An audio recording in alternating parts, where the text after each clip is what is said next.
Hola, muy buenas tardes a todas y a todos. Vamos a dar inicio entonces a esta segunda parte del seminario. Reiterarle el agradecimiento a todos quienes nos acompañan, ya sea acá presencialmente como virtualmente, en una fecha que hablo por mí, pero también creo que una facultad importante.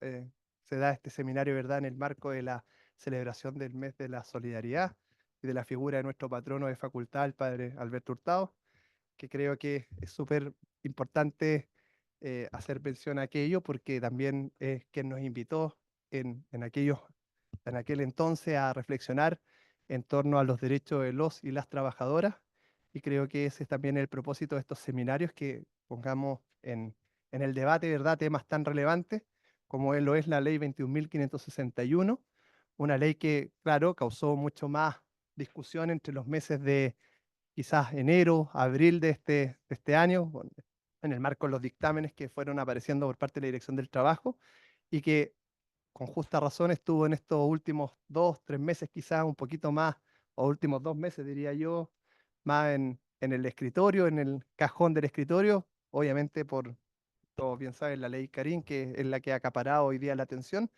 pero que una ley de 40 horas que ha vuelto a la discusión en torno a lo que ha ido pasando con los pronunciamientos que han ido saliendo en torno a estas interpretaciones que y dio la Dirección del Trabajo en torno a la implementación de la ley de las 40 horas, y que ya está teniendo algunas interpretaciones en sentido contrario, y es un poco, yo creo, el propósito de este panel, conversar sobre aquello. Una ley que no voy a entrar mayor en detalle, pero que bien sabemos puso o regula, ¿verdad? Yo puse 5 aspectos centrales y que son en torno a los cuales también vamos, yo creo, a centrar la conversación en esta evaluación de lo que va de la ley, que es primero, la reducción de la jornada, ¿no?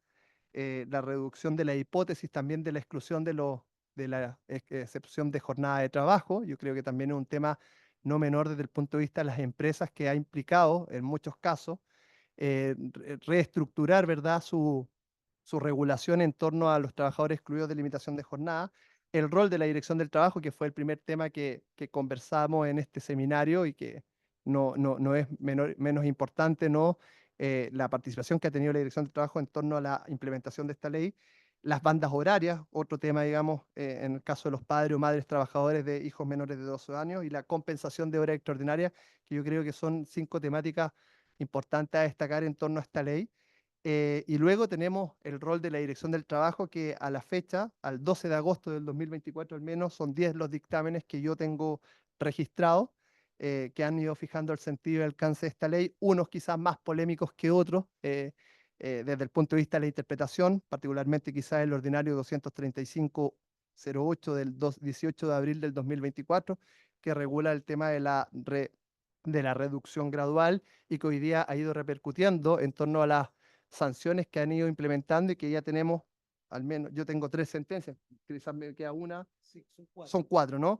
Son una de La Serena, Vallenar, Talca Y Quillota. y Quillota. Y Quillota. Entonces ya tenemos 4 sentencias que han ido, digamos, refiriéndose a esta interpretación de la reducción gradual en el sentido contrario, y un poco la invitación de este panel es en torno a aquello, a discutir cómo se ha ido implementando esta ley, una ley muy esperada por otros, criticadas también por otros, y un poco la invitación de este seminario eso, a que podamos conversar, a seguir, digamos, construyendo la discusión, a seguir eh, enriqueciendo la discusión, que es lo que finalmente nos permite ir interpretando y aplicando la ley de la manera, siempre también, ojalá, teniendo como eje central los derechos de los trabajadores y el bienestar de estos, que son leyes que justamente apuntan a aquello.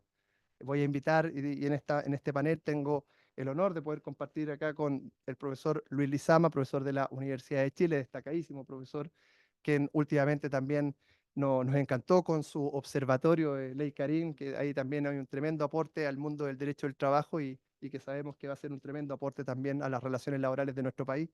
Y por acá también la profesora Wendelin, con quien tuve el honor de haber compartido en algún momento en la Dirección del Trabajo, una también destacada abogada del derecho del trabajo, quien también nos va aquí a compartir su visión, ¿verdad?, de la implementación de esta ley. Y nada, la idea de esto es compartir 20 minutos por cada uno, donde van a tener la oportunidad de poder exponer su evaluación de lo que va de la ley, y luego vamos a dar un espacio, abrir un espacio a preguntas también para que podamos compartir con nuestros panelistas. Por favor, profesor Luis. Bien, pues muchas gracias Álvaro. Buenas tardes. Quiero, bueno, expresar antes que nada, digamos, el agradecimiento por esta invitación. Es muy grato estar aquí en esta facultad. Estamos cerca, pero distantes. No, tan lejos, tan cerca, como dice Wim Wenders. A ver, bueno, yo creo que Álvaro ha planteado los 5 temas que tienen que ser objeto de conversación en esta oportunidad. Y la primera de ellas tiene que ver con una regla que, tal como adelantaba Lilia y Rafael respecto de una interpretación administrativa sobre la regla sobre reducción de la jornada de trabajo, que indudablemente que provocó mucho impacto porque significó interpretar el artículo tercero transitorio de la ley que reduce la jornada a 40 horas y que el supuesto era el siguiente, ¿no? Porque la ley lo que contemplaba era que esa hora que se reducía a contar digamos, del mes de abril del año 2024, bueno, debía ser acordada de manera colectiva o individual, con total libertad para definir el modo en que se generaba la reducción. O sea, podría ser media hora y media hora, eh, 15 minutos, digamos, en 4 días, 1 hora en cualquier día de la semana, al comienzo, al fin de la jornada. No había ningún tipo de restricciones para que la autonomía privada pudiera definir exactamente el modo en que se reducía esa primera hora que reducía la jornada laboral en la semana de 45 a 44 horas.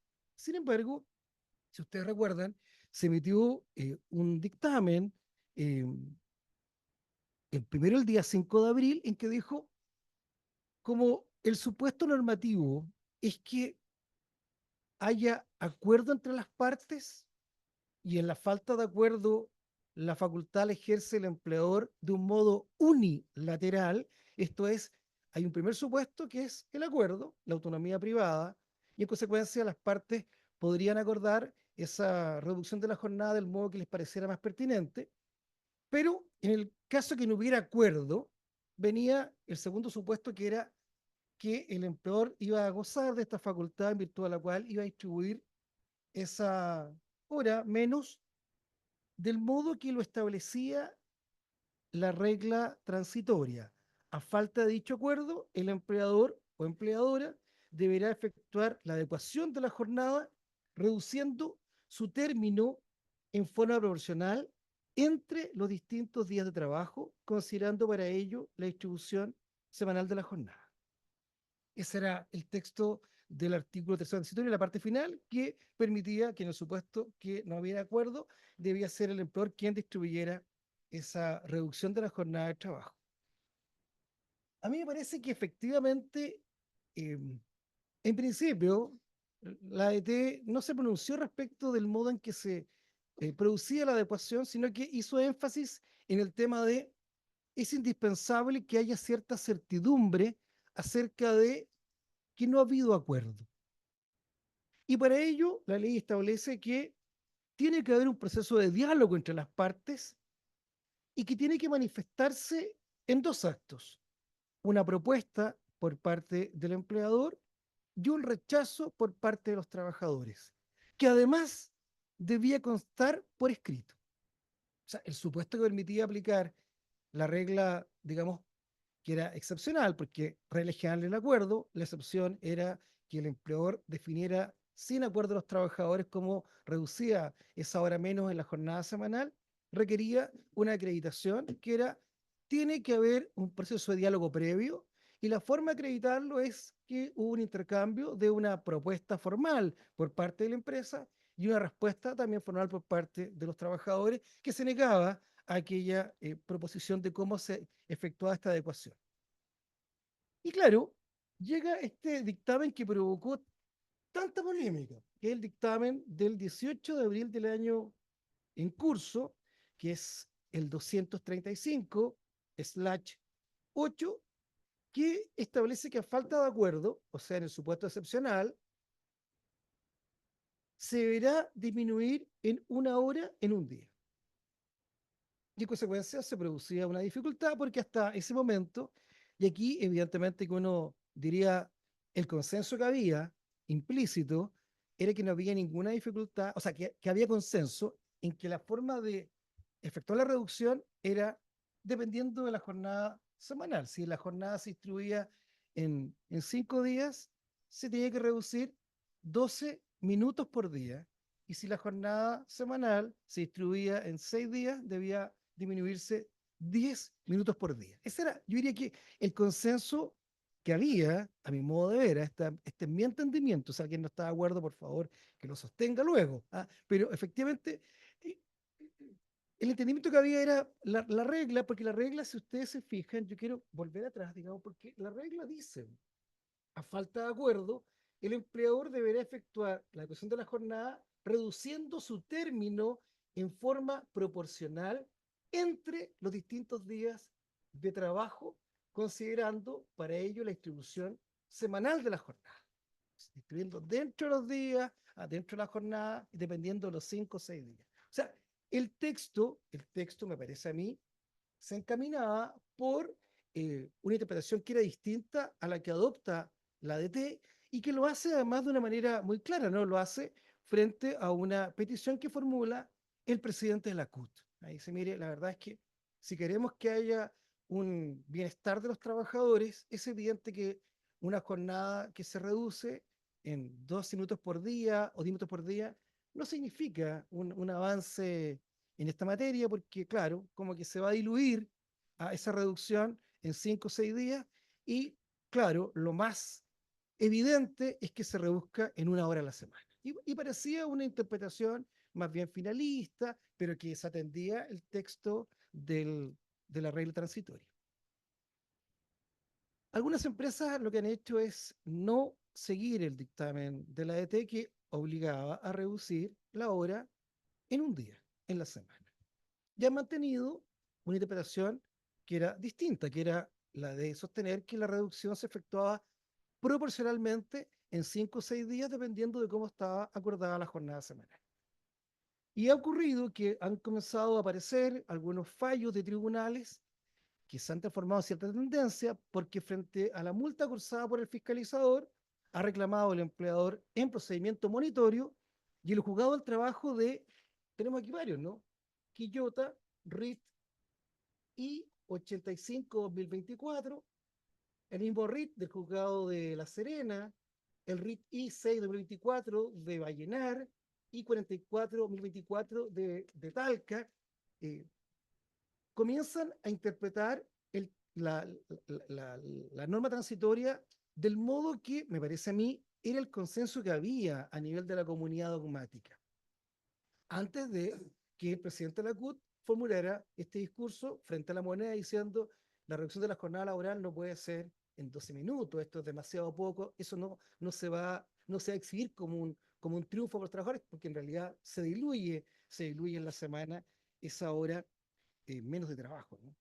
Los jueces del trabajo que han sostenido la interpretación contraria a la ADT han argumentado sobre la base de dos razones. La primera, el texto. ¿No? El texto de la regla transitoria dice lo que dice, que es que en definitiva se reduce proporcionalmente en los días de trabajo semanal y no 1 hora menos en la semana.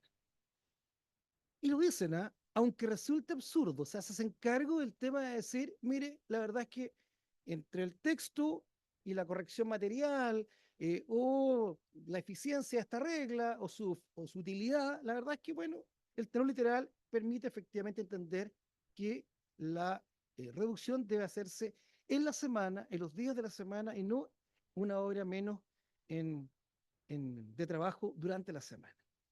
Y el segundo es un tópico, que es un tópico, una suerte como de aforismo, ¿no? Donde la ley no distingue, no le corresponde al intérprete distinguir. O sea, argumentos bien formales, ¿no? Uno, bueno, el artículo 19 de nuestro Código Civil, que debe prevalecer el texto más allá que la finalidad de la disposición interpretada. Y en segundo lugar, este tópico en el sentido de si no distinguió el legislador, tampoco podría hacerlo el intérprete. Pero este es el primer tema que ha provocado dificultad y que ha generado, bueno, un debate que se reabrió ahora. Ocurrió en abril, en la víspera que entrara en vigencia la regla, y ahora, digamos, una vez que los jueces del trabajo comienzan al parecer, a interpretar en un sentido contrario a cómo interpretó la regla la dirección del trabajo. A mí me parece que efectivamente eh, la interpretación correcta es la que han dado los jueces. ¿Ah? Le insisto, más allá del debate que uno pueda dar acerca de si es o no finalista la interpretación, o si es que el propósito era uno u otro. O sea, me parece que el texto efectivamente contempla que la distribución deberá ser en 5 o 6 días y no esta exigencia de 1 hora en la semana. Ahora, claro, hablamos de que lo más, eh, digamos, adecuado era que las partes se pusieran de acuerdo respecto a cómo reducir la jornada laboral. Estamos hablando del caso que es la excepción, no la regla general. Segundo tema que nos plantea Álvaro de discusión tiene que ver con la banda horaria, que también tuvo un problema porque, claro, esta regla, que parecía una regla que planteaba esta conciliación de vida laboral con la vida familiar y personal, bueno, queda como en un segundo plano después de que entre en vigencia la ley que se dedica exclusivamente a este tópico, ¿no? Esta es una regla miscelánea dentro de una ley en la que lo relevante es que se reduce la jornada laboral. Sin embargo, se plantea esta idea, ¿no? Que hay ciertos trabajadores que por desempeñar labores de cuidado, o sea, aquí está la idea del trabajo productivo y el trabajo reproductivo. El trabajo productivo es un trabajo remunerado. El trabajo reproductivo es un trabajo que tiene por objeto reproducir la fuerza de trabajo, es un trabajo de cuidados que le atañe a las mujeres, pensando justamente en perspectiva de género, ¿no? Cuando nos plantea la ICARI en esta directriz de decir hay que pasar de la igualdad formal, hombres y mujeres, a la igualdad material, bueno, uno de los elementos relevantes en consideración es este, ¿no?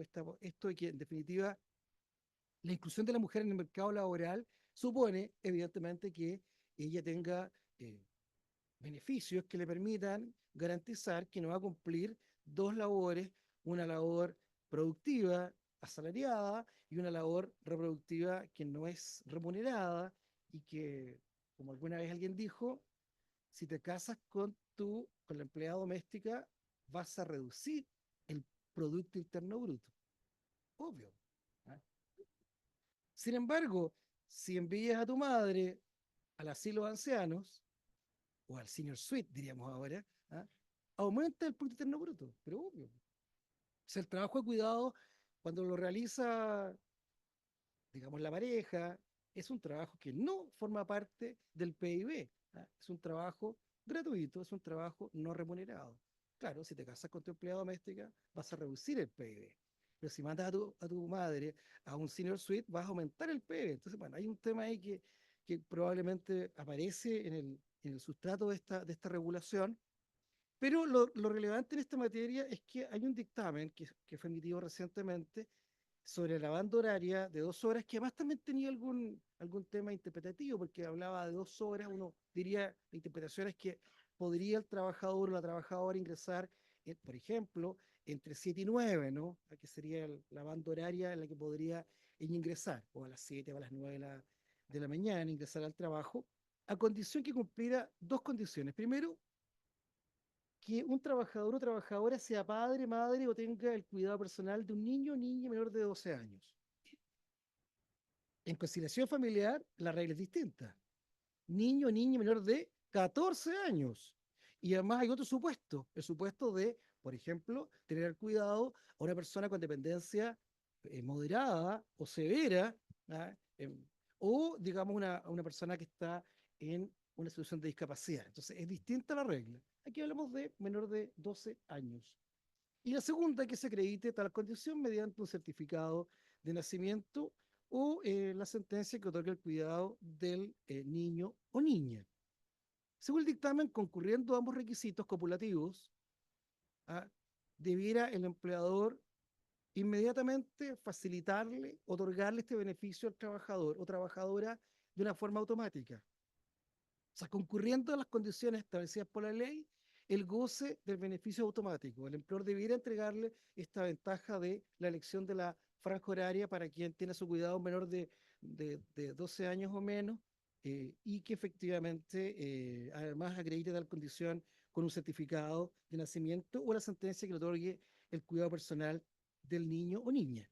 Salvo que el empleador ahora pueda invocar alguna de las siguientes condiciones. Primero, que la empresa funcione un horario que no permita anticipar o postergar el inicio de la jornada de trabajo, o cuando por la naturaleza de los servicios prestados por el trabajador, por ejemplo, que se trate de funciones o labores de atención al público, cuando las labores desarrolladas por el dependiente sean necesarias para que preste servicio otros trabajadores, o que se refiere a atención de servicios de urgencia, o cuando se realizan turnos, guardias o similares, y en tanto requieran que la persona efectivamente se encuentre en su puesto de trabajo a la hora específica señalada en el contrato individual o el reglamento interno de la compañía. O sea, la única alternativa que tendría el empleador para negarse a entregar este beneficio es que se encuentre la empresa en alguna de estas dos condiciones. Entonces, el dictamen reafirma la idea de que, satisfechos ambos requisitos que son copulativos, el empleador está obligado a entregar en forma automática este, este, eh, digamos, este beneficio. Y establece el dictamen, que es de mayo del año 2024, que en caso de controversia entre el solicitante y la empresa, el inspector del trabajo respectivo resolverá si una determinada labor se encuentra en las circunstancias descritas a petición de cualquiera de las partes. O sea, podría pedirla el empleador o el trabajador que se califique si efectivamente hay razón para que el empleador niegue este beneficio legal a un trabajador o trabajadora que haya acreditado en la circunstancia que tiene a su cuidado un menor de menos de 12 años. Tercer tema, compensación de horas extraordinarias, la posibilidad de compensar las horas extraordinarias con descanso adicional. Dictamen de marzo de este año, del 2024, dice que cuando se habla de días que son adicionales de feriado, se entiende que es un derecho accesorio al feriado anual y en consecuencia es indispensable aplicar las reglas que regulan el beneficio del feriado anual. Y en segundo lugar, cuando se refiere al vocablo año, se refiere a año no año calendario, sino que cuando el trabajador entere el año que le permite efectivamente exigirle a su empleador el goce de las vacaciones. Y algunas derivadas. Primera derivada dice, no es posible que el trabajador pueda exigir eh, días de descanso que sean fraccionados, deben ser días completos. Como son días de feriado, el trabajador deberá hacer exigible este beneficio digamos, por días completos. Y luego, el dictamen establece que además, para que se pueda gozar de este beneficio, es indispensable que las partes hayan pactado por escrito que en vez de recibir en dinero el trabajo extraordinario, con el cargo correspondiente, eh, va a recibir el trabajador este beneficio de un modo alternativo, esto es, con días de descanso adicionales. Y por último, el tema más complicado de todos, ¿no? Las causales de exclusión laboral eh, respecto del límite de jornada de trabajo.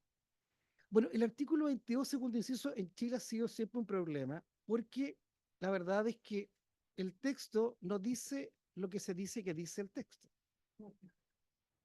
Cuando, cuando uno lee el artículo 22, dice que hay trabajadores que quedan eximidos de la limitación de jornada de trabajo. No sostiene que hay trabajadores que no tienen jornada laboral. Sin embargo, la interpretación unánime en doctrina y jurisprudencia es que el trabajador que se encuentra en el supuesto del artículo 22, segundo inciso, no tiene jornada de trabajo, al punto que el empleador no está autorizado para controlar la asistencia al trabajo. Si el trabajador registra horas de asistencia al trabajo, se transforma automáticamente en un trabajador del régimen general, del artículo 22, primer inciso. Y luego, claro, segunda consecuencia, ese trabajador no puede exigir el goce de horas extraordinarias porque no tiene jornada laboral, lo cual, le insisto, constituye efectivamente una interpretación bien liberal del artículo. El artículo no dice que haya un trabajador sin jornada laboral. Dice que es un trabajador que no está, que está eximido del límite de jornada, o sea que podría trabajar más de 44 horas por semana, pero tiene una jornada de trabajo. que es el caso, por ejemplo, del trabajador de arte y espectáculos, en los cuales se establece efectivamente ellos pueden tener una jornada laboral que supere la jornada ordinaria establecida en nuestro código laboral. ¿Qué es lo que hace la ley que reduce la jornada laboral? Establece, bueno, elimina algunos supuestos y lo deja reducido a tres. Aquellos trabajadores que tienen la calidad de gerentes, apoderados con facultades de administración, que se empieza a configurar la idea entonces de un trabajador como de alta dirección, que no tiene jornada de trabajo, que no tiene derecho a negociar colectivamente, que puede ser desahuciado, o sea, son trabajadores que tienen ciertas reglas particulares en la medida en que cumplen dos condiciones: facultades de administración por parte, digamos, de la empresa y potestad para actuar por el empleador. Artículo cuarto del Código del Trabajo. Y lo segundo, que probablemente es el tema más complejo, es que se parafrasea lo que nosotros conocíamos, trabajadores que laboraban sin fiscalización superior inmediata. Porque dice, los trabajadores que prestan servicios personales sin fiscalización superior inmediata en razón de la naturaleza de las labores desempeñadas.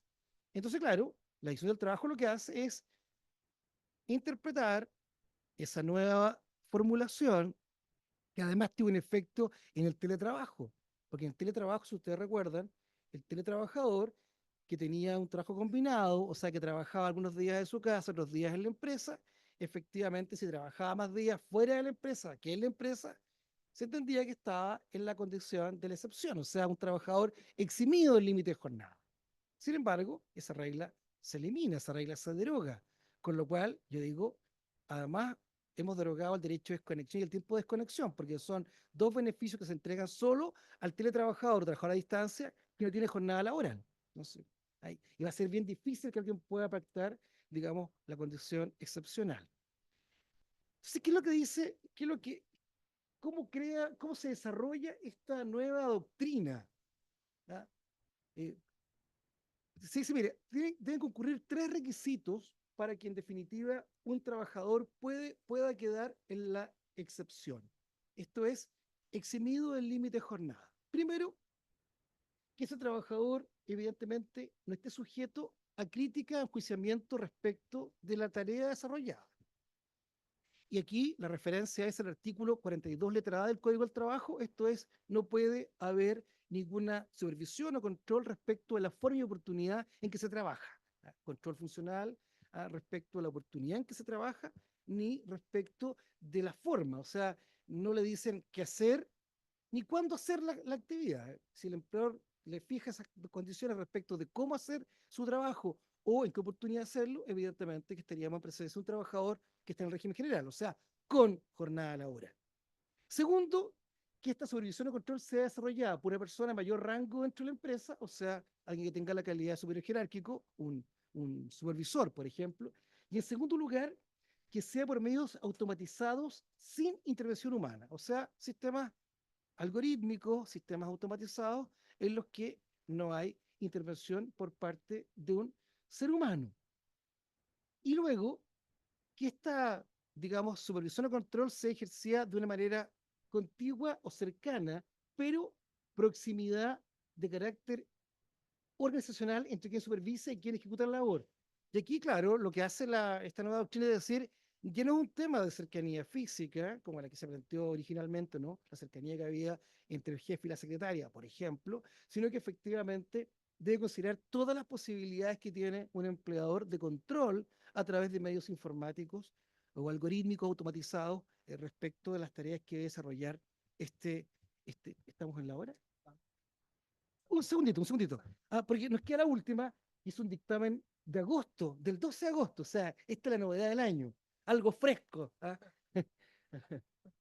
Bueno, aquí este es un dictamen que se emite hace una semana atrás, digamos, y que tiene que ver con esto de preguntarle a la ADT, oiga, el tema de los tipos de control y los medios automatizados. Porque claro, la ADT decía si es que el empleador utiliza algún tipo de medios de control vinculados, por ejemplo, con seguridad y higiene del trabajo, es un trabajador que está dentro de reglas generales. Sí, la ADT lo aclara y dice que es posible que en el contrato laboral existan dos tipos de control. Tipos de control en cuanto a la finalidad y niveles de control en cuanto a la intensidad. ¿Ya? De modo tal que este listado que ellos han enumerado en el dictamen anterior, el dictamen 54522, en ese dictamen dice, debe ser entendido en la medida en que no es un listado que es como automático para, si estoy en ese listado de medios de control, quedo en la regla general. Y dice, dentro de la medida de supervisión se encuentra, por ejemplo, el control del uso de elementos de protección personal, por ejemplo, guantes, cascos, en ciertas actividades o lugares cuya finalidad obedece a la obligación de seguridad del empleador y no tienen que ver, digamos, con una herramienta de control de la presencialidad o la producción del trabajo. Es una medida distinta, no tiene que ver con satisfacer el deber de seguridad del empleador respecto a sus trabajadores. Y luego, que también flexibiliza la interpretación original, dice, el uso de un medio tecnológico no implica per se que un trabajador se encuentre sujeto al cumplimiento de una jornada laboral. Tarea nada sencilla, creo yo, porque probablemente los medios de control son más invasivos cuando operan a través del trabajo a distancia, del teletrabajo, que los medios de control que son más, digamos, próximos o cercanos. Don Álvaro, Muchas gracias, perdón. profesor. Interesante discusión la que va a seguir estando presente. Vamos a darle el espacio ahora a la profesora Gwendolyn Silva, que también va a contar con sus 26 minutos para poder exponer. ¿Ah? Por Bueno, favor. gracias Álvaro. Bueno, agradezco que Luis haya empezado ahí ya de, ahí sí, más estructurado de los temas a tratar. Yo quiero partir quizás con algunos datitos por ahí que uno se anda consiguiendo, porque no hay mucho datos. ¿Ah? Los datos que teníamos eran mayo, la prensa sacó datos a mayo de cómo iba 40 horas, 510 denuncias en un mes, ¿ya? Y por ahí me soplaron que van 1.445 hasta el viernes. Ahora, no tengo el detalle ni el desglose, pero esas son las denuncias. ¿Cuántas fiscalizaciones, cuántas multas? Ahora, si uno eso lo extrapola a las denuncias que se realizaron en el año 2023, claro, estamos como por ahí media en un 1 o un 2% del total. No es el impacto que a lo mejor pensamos, lo que fue la denuncia de 40 horas. Y pueden ser por varias cosas, ¿ya? Yo creo que lo que hablamos de el panel anterior sobre la facultad de interpretación, también aquí hay un cambio en dos al menos de las materias que mencionó Luis, banda horaria y limitación de jornada, en que la dirección del trabajo cambia un poco el switch. La ley le da otra facultad, es la de calificar. O sea, en banda horaria tenemos un derecho que ejerce el trabajador, como un derecho retracto del empleador, decir, bueno, yo no estamos dentro de estos supuestos o tengo estas facultades de exclusión, y finalmente quien califique la dirección del trabajo, pero no un proceso de fiscalización, sino que de calificación. Y lo mismo ocurre con 22 inciso segundo, limitación de jornada. Entonces, ahí yo creo que me voy a detener después en cada uno de esos puntos en cuál es la facultad de la dirección del trabajo. Porque estábamos hablando de interpretación y normalmente el rol de interpretación y fiscalización son dos cosas, si bien son distintas, pero la interpretación que da la dirección del trabajo es la que me permite fiscalizar conforme a esa interpretación y cursar las multas y las sanciones correctas. Entonces, ahí yo encuentro que 40 horas genera un cambio de tuerca un poco de el rol de la dirección del trabajo. Y también, por otro lado, que me parece bien, pero parece que todavía en nuestra sociedad no lo entiende tan bien, la importancia del diálogo social. Si uno ve, bueno, tanto la ley de conciliación familiar y 40 horas, tiene mucho de diálogo, cuestiones que se van a resolver entre el diálogo y los acuerdos entre las partes primero. Y así lo establece o así era el pensamiento del legislador cuando estamos hablando de 40 horas. Una ley que salió, que se publicó en abril del 2023. Entonces, claro, parece un poco encima, y en eso no voy a defender a la dirección del trabajo, que efectivamente fue encima el dictamen de abril, ¿ya? Porque además el primer dictamen salió en febrero. Yo recuerdo que, no sé, con muchos de aquí estuvimos en las jornadas en Talca como en septiembre y ya estábamos ansiando los dictámenes. Entonces, sí, fue más tardía la labor interpretativa, pero los empleadores, los actores laborales, también tenían claro que tenían este rol del diálogo social, de llegar a acuerdo cómo rebajábamos la jornada. Y resulta que recién, en marzo, empezamos a mirar, mi proceso productivo, y esperando un poco, a lo mejor, bueno, la Dirección del Trabajo no había dicho nada, pero efectivamente ese rol de diálogo social, que muchas veces el legislador entiende que va a ocurrir, tampoco está ocurriendo. ¿Ah? Pareciera que es un sueño. ¿Ah? Vamos a poner que vamos a dialogar, pero la verdad es que no hubo esa conversación. Entonces, por eso al final tiene que llegar la autoridad a decir, mire, sabe que esto se interpreta así porque usted lo está entendiendo mal por aquí, lo está entendiendo mal por allá, nadie se está juntando. Porque ese era el problema real. No habían reuniones entre sindicatos y empleadores. Solamente una interpretación mayoritaria en ese momento de entender que la rebaja, si no había acuerdo, iba a ser de 10 o 12 minutos. Entonces, la verdad que el incentivo que yo tenía para dialogar. Entonces, claro, ahí vienen dos dictámenes de la Dirección del Trabajo que yo creo que reaccionan un poco a este no diálogo social. Primero, acuerdos. A ver, si usted no se junta y si no hay una certeza de que se está juntando, entonces yo voy a entender que no hay acuerdo. ¿Ya? Porque el camino que iba, bueno, mi rol principalmente es asesorar sindicatos, entonces el camino que iba era nadie llamaba a conversar. Entonces íbamos directo al acantilado del sin acuerdo, que según la interpretación eran 10, 12 minutos. Entonces ahí aparece una reacción, a mi juicio igual tardía, de la Dirección del Trabajo, con el primer dictamen, que es el 5 de abril, que hace la interpretación respecto de los acuerdos. ¿Qué voy a entender yo cuando usted, o para entender que ha habido una real intención al diálogo? Se juntaron. Y además, o hubo una invitación a conversar. Y eso tiene que quedar en un registro escrito. Y posteriormente, claramente venía la otra interpretación: ¿qué va a pasar si no hay acuerdo? Ahora, debo reconocer en lo personal, no se me había ocurrido la interpretación de la Dirección del Trabajo, pero yo creo que es parte de un rol de interpretación. Es una, es una interpretación de la norma. No, yo no le veo una interpretación contra ley, ¿ya? Porque efectivamente el dictamen, o partamos por lo que dice el artículo tercero transitorio, ¿ya? Que lo pertinente señala que deberá adecuarse como un acuerdo, y después dice: a falta de acuerdo, el empleador o empleadora deberá efectuar la adecuación de la jornada reduciendo su término en forma proporcional entre los distintos días de trabajo, considerando para ello la distribución semanal de la jornada. Entendamos que esta norma era para la aplicación de todas las reducciones. O sea, estamos hablando en realidad de 5 horas, en general, desde las 45 hasta las 40. Y la interpretación que hace la Dirección del Trabajo es que dice: son 5 horas las que hay que reducir, y en una jornada de 5 días, las 5 horas son 300 minutos, yo lo divido, van a ser 60 minutos diarios. Y esa es la proporcionalidad. Y en una jornada distribuida en 6 días, la proporción me da 50 minutos diarios. Y por eso aparecen estos 50 y 10 minutos, pero que si uno lo ajusta igual al periodo que sigue, en el periodo que sigue van a ser 3 días de 50 minutos y uno de 30, para llegar a esos 3 horas semanales que se tienen que rebajar del total.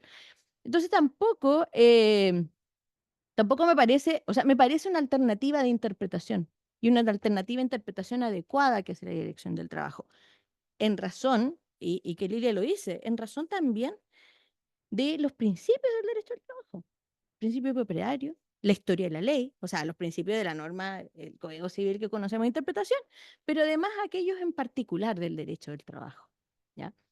Y efectivamente, el principio propietario tiene mayor sentido en esta reducción, que una reducción de 10, 12 minutos, no cumple ninguno de los objetivos principales de la ley.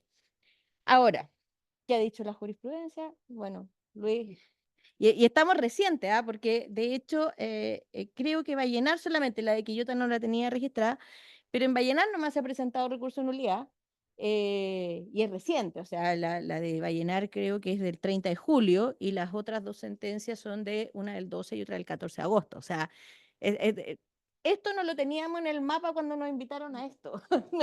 Ya no estábamos con estas consideraciones porque efectivamente estos fallos están recién. Santiago todavía, yo creo que no, a lo mejor ni siquiera se han hecho las audiencias todavía, lo más probable. Por lo tanto, va a ser algo que se va a ir ajustando, pero también ahí está el rol, bueno, también cuál es el rol del tribunal, porque la Dirección del Trabajo está aplicando la norma, está fiscalizando conforme a la doctrina, que bien dice Rafael, obliga a los funcionarios de la Dirección del Trabajo, y posteriormente, ¿qué hace el tribunal? El tribunal está interpretando la norma ya directamente desde el origen, ¿ya? Incluso las partes han alegado error de hecho, pero el tribunal ha dicho que es un tema de derecho, ¿ya? Si no me equivoco, ahí uno le dice claramente que es un tema de derecho y se van directamente a la interpretación y me da la atención, son todos los fallos muy parecidos, ¿no? Como lo que decía Lilia, efectivamente todos hablan de que pareciera un absurdo, no sé, lo anoté aquí porque lo dice, eh, lo dijeron algunos que era un absurdo entender que eran 12 minutos, pero que así lo decía la ley. Ahora, efectivamente, los fallos son iguales, iguales. O sea, los tres al menos que yo revisé, el de Quillota no lo tenía en mapa, pero van en la misma línea. Entonces, uno podría quizá entender que por ahí va a ir la cosa. Pero sin embargo, yo creo que la Dirección del Trabajo no se ha excedido en su función. No ha interpretado contra ley, ¿ya? Es una interpretación. Ha hecho una interpretación de la ley, em, interpretando qué se entiende por proporcionalidad en una norma transitoria. Y una proporcionalidad que no es una proporcionalidad de la rebaja dividida en los días de la semana, sino que una proporcionalidad general en términos de las 5 horas de rebaja que contempla la ley para todo el periodo de gradualidad.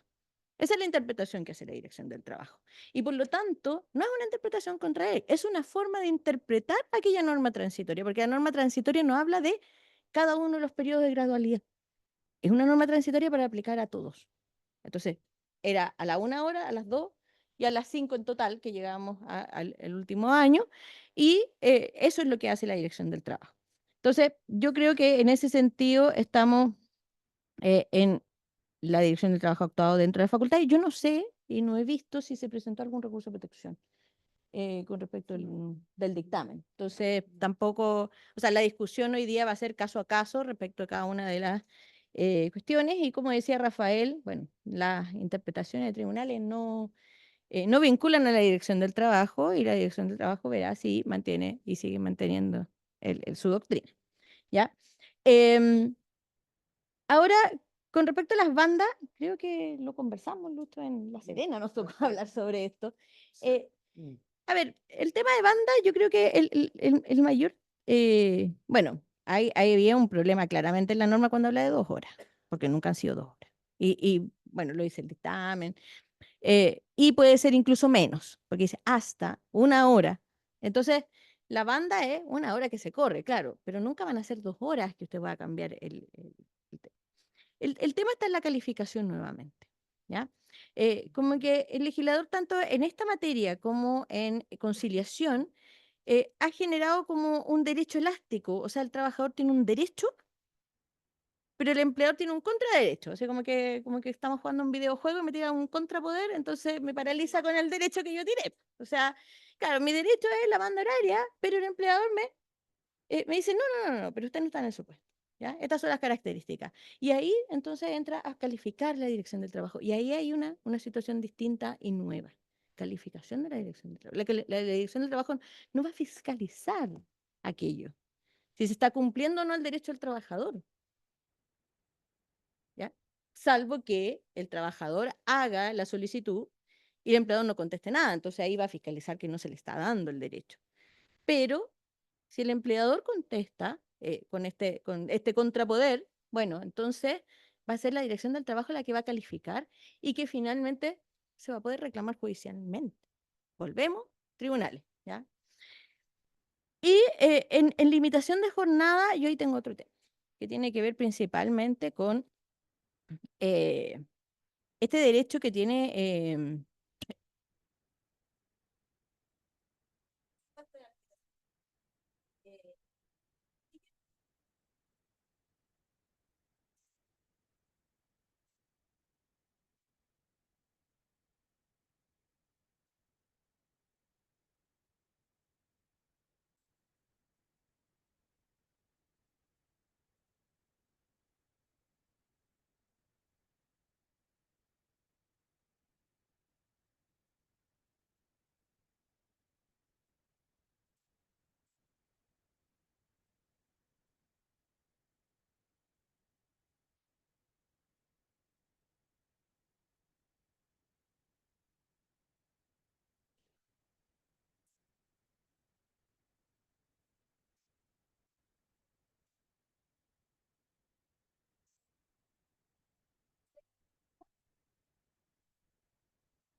Mm, que ha sido mm. bien solicitado por todos en términos de incluso aquellas reducciones que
Muchas gracias, profesora.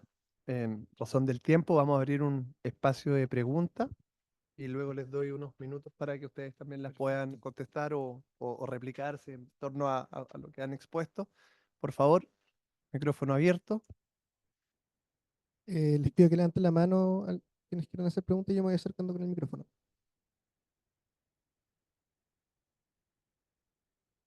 Aprovechen, es el momento. Hola, buenas tardes, gusto. Buenas tardes. Tengo una pregunta respecto al tema de las bandas horarias para cualquiera de los dos expositores. Que la norma en uno de los incisos menciona que si los dos padres son trabajadores, cualquiera de los dos, a elección de la madre, podrá hacer uso de este derecho. Entonces, mi pregunta es, a uno como empleador, ¿cómo sé si es que no lo están usando los dos? Porque entiendo que no hay un registro en la dirección del trabajo de si la madre o el padre está usando el derecho. Entonces, no sé. em, bueno, esa es la pregunta. No sé si saben cómo podría uno determinar eso. Perfecto, muchas gracias. Dos preguntas más y les doy Sí, el perfecto. espacio, por favor.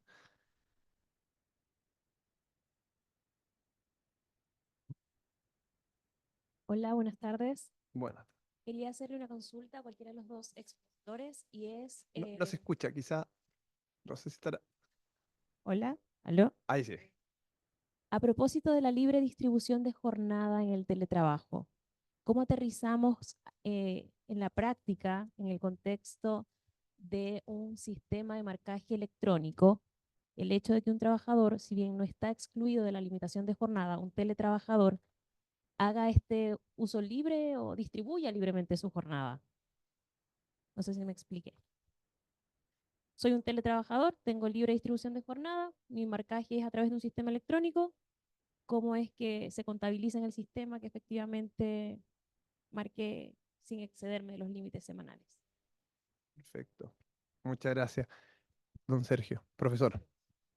No, pero profesor Fuica. A mí me ha pasado, también como para cualquiera de los dos también, o los dos, que he tenido el problema al revés, justamente en el artículo 22, segundo inciso, de trabajadores que atendida el análisis de la empresa y atendida todas estas interpretaciones que hemos conversado, se ha decidido por parte del empleador que vayan al régimen general del 22 inciso primero, pero no quieren. Y hoy día, si bien estamos en dos procesos en ese sentido, no hemos tenido aún ni una resolución por parte de la Dirección del Trabajo, pero no son pocos los casos de trabajadores que, atendida la interpretación, dijeron, no, yo no quiero, yo quiero seguir como estoy. Y hoy día me pasó estar en una situación de mediación, la Dirección del Trabajo, con una trabajadora que decía, yo no quiero aceptar este cambio al régimen general, sino quiero mantener como yo entré a trabajar y desde el día que estoy. Entonces, ¿qué opinión merece y cómo podríamos intentar buscar una solución? Obviamente, al menos yo no hemos tenido la solución aún, digo. No sé si está prendido. Ahí sí. Sí, perfecto. se escucha muy bien. Tengo dos dudas. Estos días que podemos ir agregando al feriado, que son por las horas extra, hay un tope de meses en los cuales yo puedo hacer efectivos. Sin embargo, en ese momento no tengo todavía quizás derecho a vacaciones, o no son la época en que se toman las vacaciones.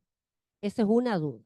Y la otra, muy consultada, los 2 días extra que se dio de descanso a trabajadora de casa particular, que son 2 días por mes, el tenor de la ley parecería que no se pueden fraccionar. Sin embargo, muchas personas dicen más vale dar una tarde cada semana y no tener que acumular 2 días en 3 meses, que son una semana y un día. ¿Ya? Así que esa es mi duda.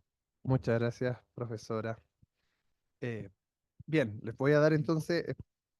Perdón. La ul- Gracias. ¿Escuchan? Sí, sí. Sí, se escucha bien. Bueno, felicitaciones a los dos expositores, la verdad, colegas y amigos además. Yo creo que uno de los principales aspectos está en juego y creo que hay un tema como desde la academia, creo que hay mucho por trabajar aquí, que tiene que ver con este cambio total, que tiene que ver con la fiscalización superior inmediata. Yo creo que ese es el centro de un cambio que ya se venía a venir, ¿no? Con el tema del teletrabajo, ¿no es cierto? Con este tema del control, ¿verdad? Y hoy día se ve mucho más, no diría agravado, no sé si la palabra es agravado, pero me refiero profundizado, digamos, este nuevo concepto de esta fiscalización superior inmediata, cuando se elimina, porque antes lo teníamos relativamente claro, porque entendíamos que si el trabajador trabajaba fuera de la oficina, se entendía que no tenía, Ujú, ¿verdad? claro. En cambio, hoy día eso se eliminó y nos dejó ahí, bueno, a ver. Entonces, ¿hasta dónde llega esta fiscalización? ¿Hasta dónde tiene el brazo el empleador, ¿no es cierto?, para llegar a entenderse que hay o no fiscalización superior inmediata. Y más aún considerando con estos nuevos sistemas de control, que todos sabemos que hoy día un sistema electrónico de control, aunque sea en el teléfono, no es solamente un tema de control. O sea, hoy día hay funciones y labores que está todo, ¿verdad? El control de meta, el control de todo, si visitaste no sé qué. Entonces, esto ya no es solamente decir, marqué, estoy aquí, sino que ya es dónde fui, dónde estoy, pero no solamente el dónde estoy, qué estoy haciendo. Entonces, también se nos puso, por eso se hizo, se volvió, o sea, se vuelve más difuso aún el tema de determinar este nuevo conceptos antiguos, pero que vamos a tener que ajustar en términos de teoría, de influencia, ver cómo se va desarrollando, llenando de contenido esta nueva forma de entender la fiscalización superior inmediata. Creo que son los cambios sustantivos que tiene este tema. Bien, muchas gracias. Bueno, como las preguntas están dirigidas a los dos, les voy a dar tiempo para que se puedan referir a los 6 temas que se han planteado: banda horaria, solo para refrescar, libre distribución de jornada de teletrabajo, negativa de trabajadores, ¿verdad?, ante la modificación, compensación de las horas extras, el tope en la cantidad de meses, los días extra en el caso de los trabajadores de casa particular y el concepto de fiscalización superior inmediata y cómo finalmente se va determinando el alcance de este, que son, digamos, las 6 preguntas que se formularon, que van muy en la línea también de la estructura que propuso el profesor Lizama. Así que, Sí. por favor, le doy 10 minutos para que... Muy rápido. A ver, respecto a la banda horaria, a mí me parece que efectivamente hay una dificultad, porque ambos padres podrían exigir, digamos, el uso del beneficio. Yo creo que ahí la única alternativa es operar sobre la base de la buena fe y pedirle una declaración jurada simple o notarial a la persona al momento de eh, acreditar, digamos, la condición que permite hacer uso del beneficio. Respecto de libre distribución de la jornada de trabajo, hay un tema, porque a ver, el trabajo a distancia es el género, el teletrabajo es la especie. El trabajo a distancia supone que el trabajador labora fuera del establecimiento del empleador, un lugar libremente elegido por él, que el empleador tampoco puede asignarle, y en ese caso está la posibilidad, en el trabajo a distancia, que haya jornada laboral o libre distribución de la jornada de trabajo. En el teletrabajo, la alternativa es binaria. La alternativa es o tengo, o tengo jornada laboral, hay medios de control respecto de la asistencia al trabajo, o artículo 22, segundo inciso, en la que el empleador no tendría, tal como hemos visto, no podría controlar ni la forma ni la oportunidad en que el teletrabajador realiza sus funciones, tampoco podría utilizar algún tipo de medios informáticos. La verdad es que se vuelve bien complejo la posibilidad de que un teletrabajador puede quedar en la excepción, creo yo. Podría hacerlo, la ley lo contempla, pero se hace bastante complejo poder hacerlo. ¿Por qué razón? Yo diría que no es por la reforma última, es la del año 2008. Cuando en el 2008 se estableció esta regla, que es una triada, ¿no? Que dice, mire, si el trabajador tiene jornada laboral, o sea, inciso primero del artículo 22, debe tener un sueldo base. Y este debe ser a lo menos igual al ingreso mínimo mensual. O sea, esa triada que además generó estas presunciones del artículo 42 letra A, por ejemplo, que dice, mire, el empleador no puede controlar ni la fórmula de oportunidad, si el empleador descuenta atrás o si el empleador exige que la persona, bueno, pasa la calidad de trabajador del artículo 22, primer inciso, creo que es lo que dificulta el tema. O sea, uno podría decir de que la gran reforma de esta ley no es la jornada reducida, es el artículo 22, segundo inciso. O sea, es el gran problema de esta ley, no es la reducción de la jornada laboral. Pero yo diría que el tema es ese. En el teletrabajo esto es binario. O tengo la calidad de trabajador con jornada laboral o trabajador sin jornada laboral. Por eso, en mi opinión, creo yo que con la derogación de esta ley ha desaparecido el tiempo de exclusión de derechos de conexión, que son beneficios otorgados al teletrabajador sin jornada de trabajo. Porque en el otro caso, si tengo jornada laboral, tengo garantizado el tiempo de descanso entre jornada y jornada, tengo garantizado el descanso semanal. En cambio, aquí es un trabajador que no tiene jornada de trabajo y en consecuencia podría no tener estas 12 horas entre las 24 y tampoco el derecho al descanso semanal. Respecto del artículo 22, bueno, yo creo que aquí hay que hacer un riesgo y una evaluación de las contingencias que tiene involucrado el asunto. Hay muchas empresas que por un tema cultural, o sea, obligar a un trabajador que es abogado, que es médico, que es periodista, que es ingeniero, a que registre ciencia del trabajo es degradarlo. Es decir, mire, usted me está rebajando, eh, me está dejando en una condición con pérdida de estatus, digamos. Y eso genera un problema que es cultural, que no es un tema, o sea, claro, y ahí la empresa tiene que decir, pongamos en la balanza el tema, cumplimos con la regla y afectamos el clima laboral o establezcamos una, no sé, virtuosa relación. Yo conozco empresas en que estaban todos eximidos límite de jornada, todos. Entonces, claro, no diría es una exageración completa. Bueno, probablemente con esta regla tendría que migrar hacia un modelo más equilibrado, pero yo creo que a mi modo de ver, vale la pena correr el riesgo si en definitiva por cumplir la ley tengo una dificultad con los trabajadores que se sienten menoscabados o que se les impone una condición que les impide flexibilidad, porque claro, evidentemente si tengo una jornada que debo cumplir, llego atrasado, si no es a las 9 de la mañana, antes tenía la facilidad de una llamada al supervisor para decirle voy más tarde, dije a mi hijo en el colegio, bueno, en fin. Eh, a ver, respecto del feriado por hora extra, claro, aquí el tema también tiene una complicación porque aplicamos la regla del feriado, pero tenemos un límite y el límite es 6 meses. Si no ejerzo el derecho a los 6 meses, hay que pagarlos en dinero. Entonces yo creo que ahí opera la regla de cómo conciliamos esta fórmula en que le hacemos, digamos, le aplicamos las reglas del feriado, pero resulta que si no tengo un año no podría exigir el feriado y en consecuencia no podría ejercer el derecho a gozar de más descanso en vez del pago en dinero. ¿Cuál es el límite? Los 6 meses, porque ahí la obligación se transforma inmediatamente en pago en dinero.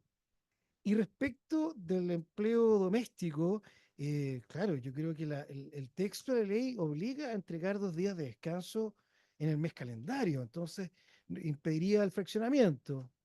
O sea, el texto, tampoco hay dictamen respecto del asunto. Y finalmente, claro, yo creo que efectivamente el gran tema es el artículo 22 segundo inciso, y por lo siguiente. Porque si uno revisa toda digamos, la investigación que se ha hecho en materia de inteligencia artificial, más que reemplazar a los trabajadores, lo que reemplaza a la IA es a los jefes, la supervisión. O sea, uno dice, ¿qué es lo que reemplaza la IA? Reemplaza a los jefes, más que a los trabajadores. Entonces, uno diría, y la forma de hacerlo es una manera mucho más intrusiva, mucho más invasiva. Piensen ustedes que hay sistemas informáticos, aplicaciones, en que al trabajador le están tomando capturas, ¿ah? Screenshots, mientras la persona trabaja y que pueden determinar si la persona está trabajando en su casa o está en un tutorial de YouTube aprendiendo a hacer yoga, digamos.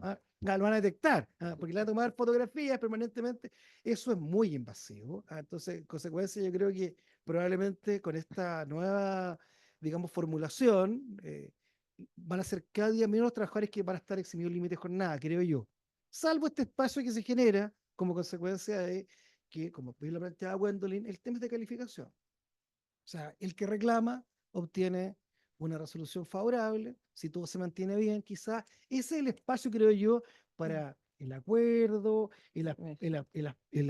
para buscar alguna salida a que sea discutida dentro de la empresa con, bueno, habrán incentivos para ello, pero creo que claro, no plantea ese desafío, creo yo, esta ley en materia del artículo 22, segundo inciso, más que en la reducción de la jornada laboral. Muchas gracias, profesor. Profesora. Bueno, gracias. Yo me voy a referir a algunas cosas, otras ya se refirió Luis. Bueno, con el tema de las bandas horarias, la verdad es que esto es buena fe, como decía Luis.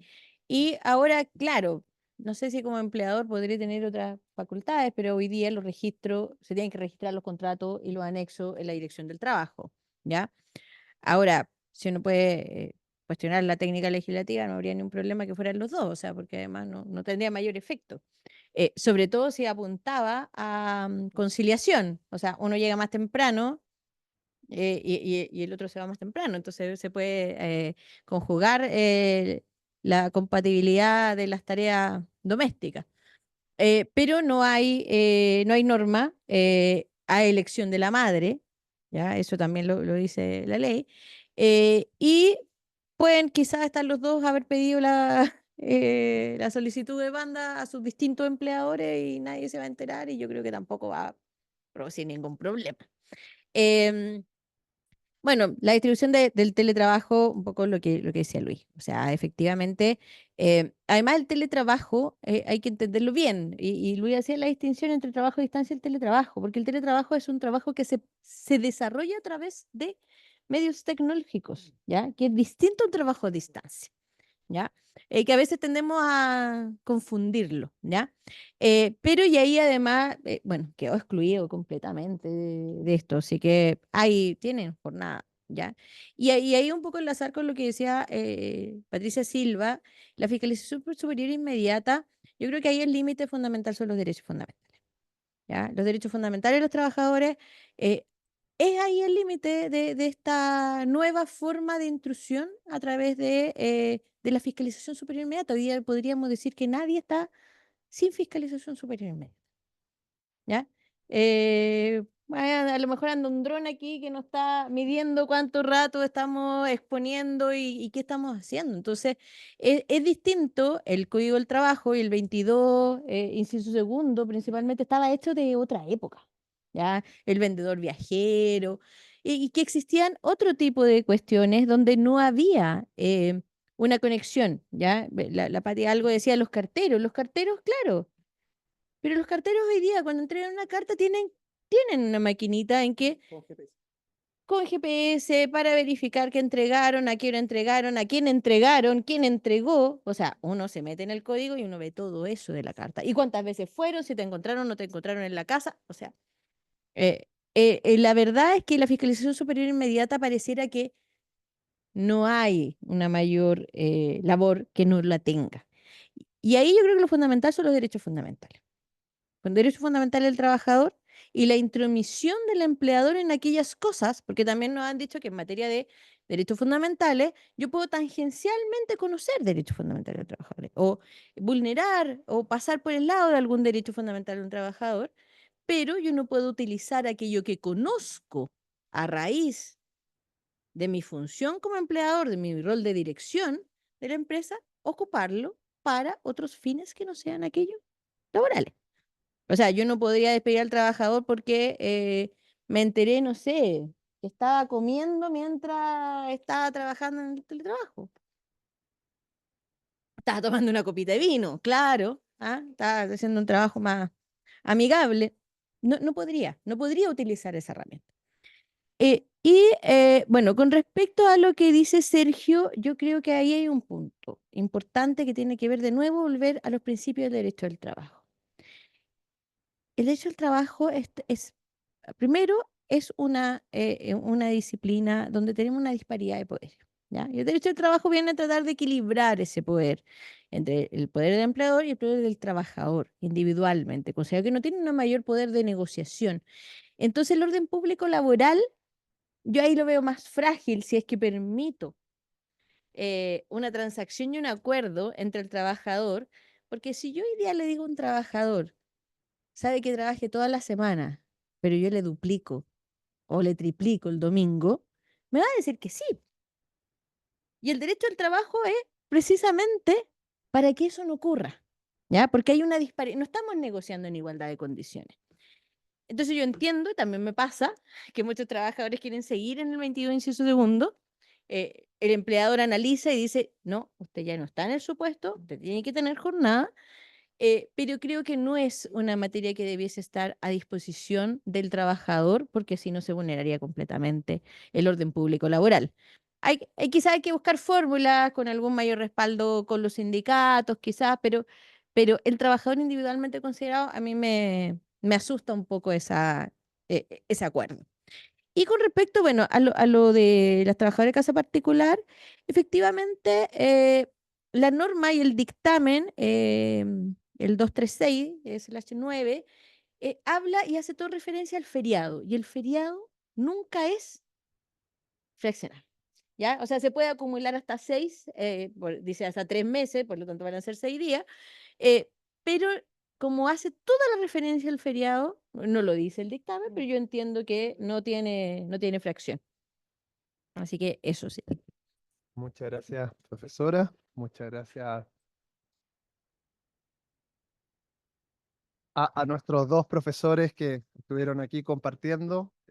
Muy clara, digamos, la exposición, muy, digamos, elocuentes también en las discusiones que se están dando y que probablemente se van a seguir dando, quizá a nivel de corte, en unos meses más. Así que agradecerlos, agradecerle a los dos.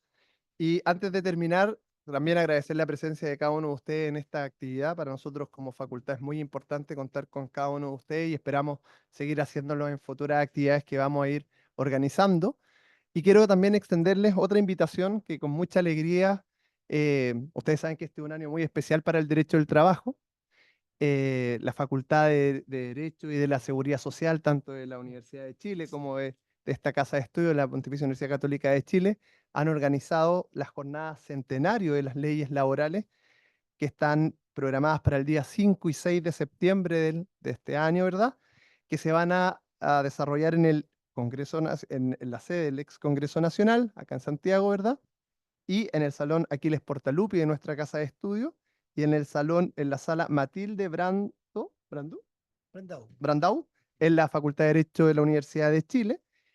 Cualquier duda, consulta, les voy a dar dos correos electrónicos que están, digamos, disponibles. Uno es jmorales@derechouchile.cl y un segundo correo, educacioncontinuaderecho@uc.cl, donde van a poder inscribirse y solicitar toda la información que sea necesaria para poder participar y esperamos verlos a todos ustedes en esa actividad que de verdad va a contar con importantísimos invitados.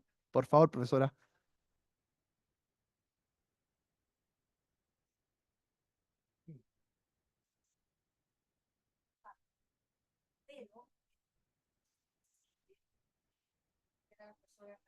Exacto.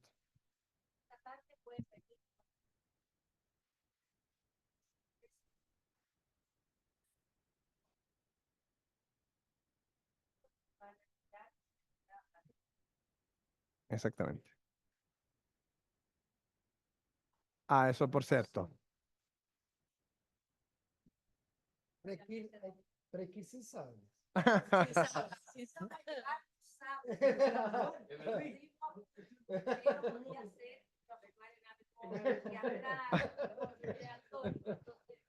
No, no, y solo para terminar, me confirmó el profesor Fuica que va a estar como invitado el profesor Palomeque, ¿verdad?